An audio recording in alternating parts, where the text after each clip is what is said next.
25,000 कोटींच्या शिखर बँक घोटाळा प्रकरणी मोठी अपडेट समोर येते।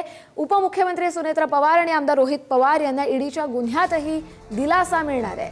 आर्थिक गुन्हे शाखेने दाखल केलेला क्लोजर रिपोर्ट कोर्टाने स्वीकारल्याने ईडीच्या केसमध्येही सुनेत्रा पवार आणि रोहित पवार यांना दिलासा मिळणार आहे।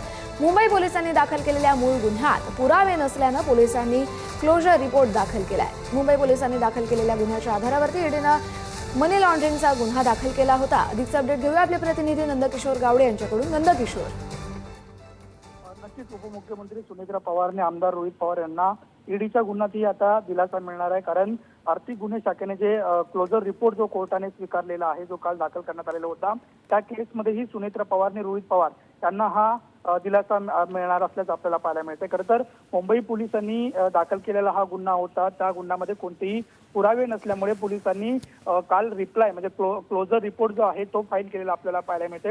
त्यामुळे मूळ गुन्हा संपुष्टात आलाच मनी लॉन्ड्रिंगचाही गुन्हा रद्द होतो असे सुप्रीम कोर्टाचं म्हणणे आहे किंवा आदेश आहे।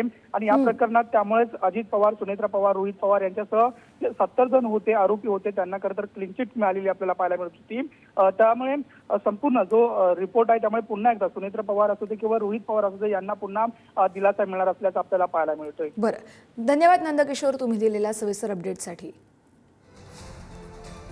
तर उपमुख्यमंत्री सुनेत्रा पवार आणि आमदार रोहित पवार यांना या शिखर बँक घोटाळा प्रकरणी दिलासा मिळणार आहे, कारण ईडीचा गुन्हा देखील आता रद्द होणार आहे। पवार कुटुंबियांना मोठा दिलासा मिळतोय। 25,000 कोटींच्या शिखर बँक घोटाळा प्रकरणी उपमुख्यमंत्री सुनेत्रा पवार आणि आमदार रोहित पवार यांना दिलासा मिळणार आहे।